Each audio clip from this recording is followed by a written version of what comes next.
Hello नमस्कार दोस्तों। तो बहुत बहुत स्वागत है आपका मासारदा कोचिंग में। और मैं हूं आपके साथ सौमित। तो देखिए, जैसा कि जवाहर नवोदय विद्यालय जो क्लास 9th जो लेटरल एंट्री सिलेक्शन टेस्ट था वो आज आपका संपन्न हुआ। और देखिए, उसमें जो बच्चों का जो आंसर की है उसके लिए सभी को बड़ी व्याकुलता होती है। तो देखिए, उसी लिए हम लोग आपको आंसर की आपकी लेकर आ गए हैं। देखिए, इससे पहले हालांकि हमने हिंदी की आंसर की एक दे दी है। यदि वो वीडियो आपको नहीं मिल रही हो तो इसके लास्ट में भी एक आंसर की आपको मतलब हिंदी वाली इसमें अटैच कर देंगे। तो सबसे पहले हम लोग साइंस के लिए चलते हैं। और देखिए, जो मासारदा कोचिंग पे पहली बार आए हों तो उन्हें बता दें, यहाँ जवाहर नवोदय विद्यालय से संबंधित ही बातें होती हैं। और जवाहर नवोदय विद्यालय से ही मतलब कि जो भी उससे जुड़ी जानकारी है वो आप कभी भी उससे अप टू डेट रह सकते हैं। तो इसलिए आप चैनल को सब्सक्राइब करके रख सकते हैं भाई। तब तक तो आप कर सकते हैं जब तक आपका रिजल्ट ना आए, ठीक है ना। क्योंकि तब तक आपके लिए बहुत सारी इसमें बातें बताई जाएंगी कि आपकी कितनी आपकी मेरिट रहने वाली है, क्या आपका मतलब कि किस नवोदय में कितनी सीटें खाली थी, उसकी वीडियो इसके लास्ट में हम लोग अटैच कर देंगे। उसके बाद आपका मतलब कि क्या क्या डॉक्यूमेंट्स आपको चाहिए होते हैं, क्या क्या मतलब कि नवोदय में मिलता है क्या नहीं, सब टोटल जानकारी आप नवोदय विद्यालय की हमारे चैनल से आप ले सकते हैं। तो फिलहाल हमारा जो सॉल्यूशन का जो वीडियो है इसमें हम लोग सॉल्यूशन देखते हैं। तो देखिए, साइंस वाले पोर्शन पे हम लोग आगे हैं और बाकी मैथ और उसके बाकी भी अपलोड हो गए हैं, उन्हें भी आप हमारे चैनल से देख सकते हैं, ठीक है ना। बाकी देखते हैं जो आपका 66वां क्वेश्चन था। देखिए, मेरे पे यू सेट आपके मेरे पास यू सेट है, आप अपने हिसाब से उसको मैच कर सकते हैं। पहले तो भी देखिए, पहला था कि क्रस्ट खेतों में से खरपतवार को हटाना आवश्यक होता है। देखिए, खरपतवार आप जानते हैं कि जो खेत में जो हम फसल बोई है उसके अलावा जो चीज़ें आ जाती हैं उन्हें खरपतवार कहते हैं। तो देखिए, ये इसलिए आवश्यक होती हैं क्योंकि जल, पोषक, जगह तथा उचित प्रकाश की अनिवार्य आवश्यकताओं के लिए पौधों के साथ स्पर्धा करते हैं, तो इसलिए इन्हें हटाना आवश्यक होता है। अगला क्वेश्चन था कि भाई कि सिंचाई की वह विधि जिसमें जल एक घूमते हुए नोजल से बाहर निकलकर फसल पर इस प्रकार गिरता है प्रतीत होता है। तो देखिए, इसमें आपका छिड़काव तंत्र है। इसके बाद आपका क्वेश्चन है अगला, इधर तो नहीं रह गया कोई भाई, हाँ ठीक है, नहीं है। देखिए, इसके बाद था कुछ गेहूं के बीजों को जल से भरे बीकर में डालिए और जल को अच्छी तरह से विडोलित कीजिए। निम्नलिखित में से कौन सा इस क्रियाकलाप आपका लिए सही है। तो देखिए, क्षतिग्रस्त जो बीज होंगे वो हल्के होने के कारण वो जल की सतह पर तैरते हैं। तो आपका इसमें जो ऑप्शन नंबर बी है वो आपका करेक्ट है। नमस्ते भैया। देखिए, एस्परलिजस और पेनिसिलिन किस वर्ग में रखा जाता है। तो ये आपका मतलब कि कवक, आपका फंजाई जो होता है ये उस वर्ग में रखा जाता है। इसके बाद आपका है कि वे सूक्ष्म जीव जो निर्जीव पौधे तथा जंतुओं में पाए जाने वाले नाइट्रोजनी ऑक्सीजन अपशिष्टों को नाइट्रोजनी यौगिक पदार्थों में परिवर्तित करते हैं जिन्हें पौधे द्वारा प्रयुक्त किया जा सकता है, वो क्या होता है। तो देखिए, बैक्टीरिया और तथा नील हरित शैवाल होते हैं ये। उसके बाद देखिए, कॉलम ए कॉलम बी से हमको इसको मैच करना था, तो जो आंवला है वो तेल या सिरके में उसको रख सकते हैं। उसके बाद जो दूध होता है उसका पाश्चरीकरण होता है। तो इसके इस ऑप्शन से आपका जो डी वाला ऑप्शन है भाई हमारा वो वाला सही है। तो देखिए, इसमें आपका जो डी वाला ऑप्शन है वो आपका करेक्ट है, क्योंकि चौथे का जो आपका मतलब कि जो पहले का आपका फोर्थ है और इसमें आपका जो मतलब कि यहाँ पे क्योंकि दूध का पाश्चरीकरण होता है, ठीक है ना। तो जो आपका एस का जो आपका सेकंड एस का देखिए सेकंड आपका सी और डी में था। उसके बाद जो ये आंवला वगैरह होता है तो ये हम तेल तथा सिरके में इसको हम लोग डालते हैं। तो ये हमारा ठीक है ना, डी वाला ऑप्शन हमारा करेक्ट है। पदार्थ को ज्वाला के साथ नहीं जलता है। तो देखिए, कास्ट जो लोहा कोयला होता है वो ज्वाला के साथ नहीं जलता, नॉन फ्लेमेबल पूछा गया था, एनसीईआरटी का सवाल था। देखिए, ज़्यादातर एनसीईआरटी का था। और देखिए, कितना कठिन था कितना सरल था सब ये हम लास्ट में मतलब कि जो दूसरा वीडियो आएगा उसमें डिस्कस करेंगे, जब हम आपको मेरिट वाले में वीडियो में आपको बताएंगे कि कितनी मेरिट आपकी जाएगी। देखिए, मेरिट जाने से पहले जो हमारी वीडियो है कि किस नवोदय में कितनी सीटें खाली थी वो आप एक बार जरूर देख लें, क्योंकि उसी से ही आप अंदाजा लगा पाएंगे। क्वेश्चन था, पेट्रोल के पाश्चीकरण से प्राप्त होने वाले पदार्थ जो उत्पाद होते हैं उसका समूह छांटिए। तो देखिए, स्नेहक तेल, पैराफिन, मोम और डीजल ये आपका इसमें होता है। सर्दियों के मौसम में कुछ लोग बंद कमरे में जो एक कोयला वगैरह जला लेते हैं तो उससे कौन सी गैस निकलती है। तो कार्बन मोनोऑक्साइड गैस निकलती है। सॉरी,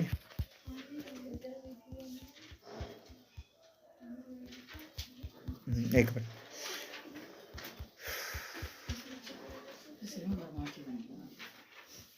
देखिए, अब इसके आगे हम लोग देखते हैं कि ये हो गया आपका सर्दियों में कार्बन मोनोऑक्साइड गैस। और देखिए, सबसे जब मतलब कि जो ऊष्मीय मान जिसका कैलोरीफिक वैल्यू होती है वो हाई, वो आपकी हाइड्रोजन की है, ठीक है। उसके बाद कह रहा है कि वन्य जीव अभ्यारण्य के संबंध में कौन सा कथन सही नहीं है। देखिए, सही नहीं में आपका जो है कि वन्य जीव अभ्यारण्य में रहने वाले लोग ही वन्य जीव को पकड़ सकते हैं और या उनका शिकार कर सकते हैं। तो ये गलत है, क्योंकि शिकार उसमें वन्य जीव अभ्यारण्य में हम नहीं कर सकते हैं। विशेष क्षेत्रीय स्पीसीज को संकटास्पन्न होने से बचाने के लिए आपको कौन सा कथन गलत है? तो उनके आवासों को नष्ट करना। तो हम उनके आवासों को नष्ट हम नहीं कर सकते हैं, तो ये आपका सही है। किसी पारितंत्र का निर्माण होता है, तो देखिए पारितंत्र का निर्माण जब होता है तो किसी क्षेत्र में पाए जाने वाले जो सभी पौधे, जंतु तथा सूक्ष्म जीवों के साथ साथ जो वायु, भूमि, मिट्टी, ये सब एक पारितंत्र का निर्माण करते हैं, ठीक है ना, इकोसिस्टम, ठीक है ना, जिसे हम लोग कहते हैं।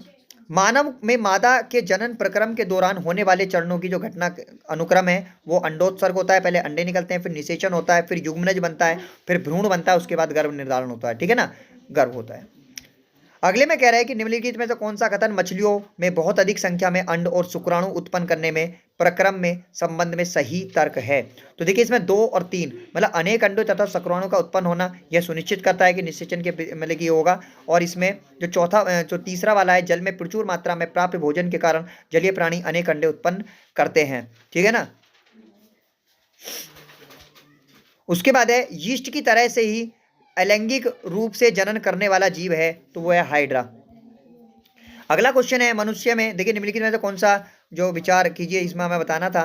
तो यहाँ पे देखिए आपका पहला और तथा चौथा जो है वो आपका सही है कि 22, क्योंकि गलत पूछा गया है इसमें, ध्यान रखना, आप सही वाला कर देंगे लेकिन इसमें गलत पूछा गया है। तो गलत में आपका जो है वो कहा गया है कि केंद्रक में 22 जोड़े होते हैं, 22 जोड़े नहीं होते, 23 जोड़े होते हैं, ठीक है ना।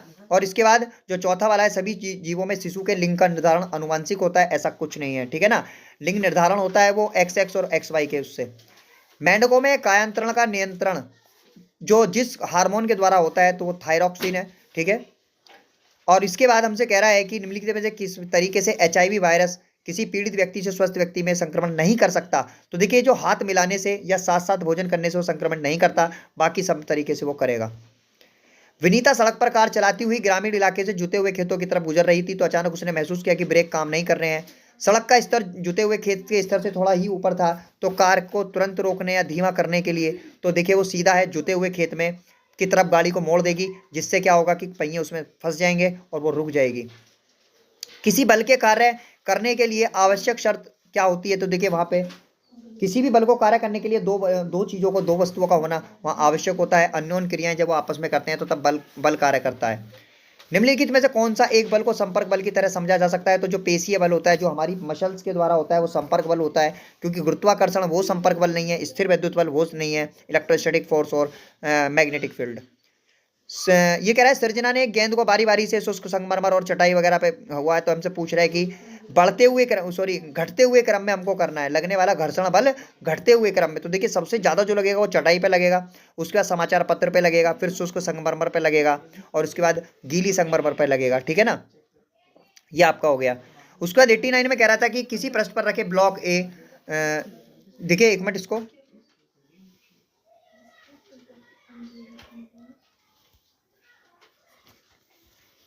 एक मिनट भैया, किधर चला गया अभी 89, ठीक है। तो देखिए इस वाले में हमारा जो क्वेश्चन काफी अच्छा था, क्वेश्चन था, देखिए यहाँ पे हमसे कहा गया है कि किसी ब्लॉक पर, ये ए ब्लॉक था, उस पर F बल लगाना उचित बल होता है, लेकिन उसके ऊपर एक दूसरा सर्वसम बिल्कुल उसी की तरह एक ब्लॉक भी रख दिया गया है।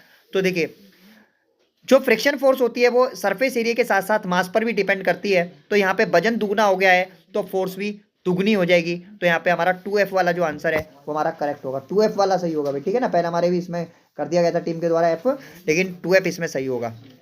ध्वनि संचरित नहीं होती है, तो ध्यान रखना वो जो वैक्यूम होता है, निर्वात जो होता है, उसमें आपकी ध्वनि संचरित नहीं होती है।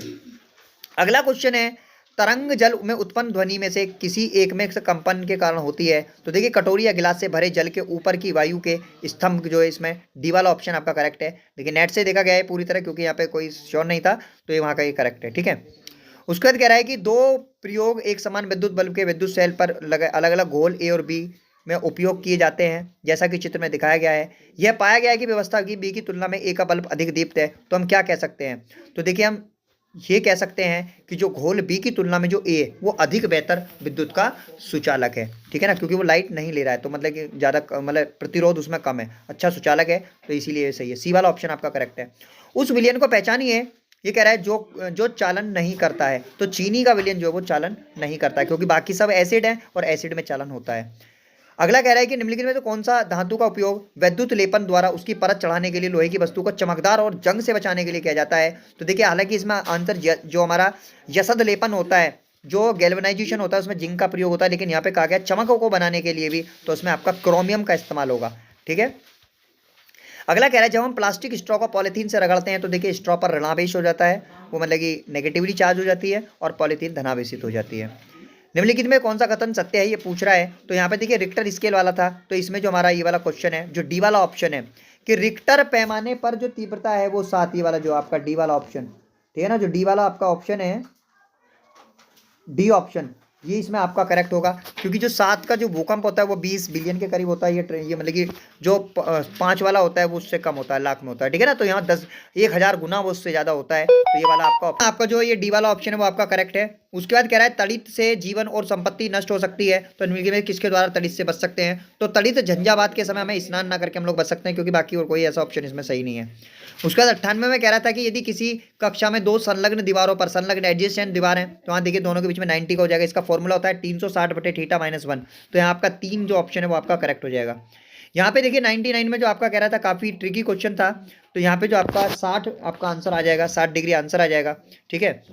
अब इसके बाद देखिए यहाँ से हमसे कह रहा है, हमसे देखिए किसी कैलाइडोस्कोप को बनाने के लिए क्या होता है। तो देखिए कैलाइडोस्कोप को बनाने के लिए 3 आपकी जो समतल मतलब कि दर्पण होती है उसकी पट्टियां ली जाती हैं और उन्हें मतलब कि जोड़ा जाता है, तो कैलाइडोस्कोप बन जाता है। देखिए ज़्यादातर एनसीईआरटी पर बेस्ड था, और देखिए बाकी का आपका सोल्यूशन आप देख सकते हैं। ठीक है ना, इसमें हिंदी का हम पोर्शन आपको जोड़ रहे हैं।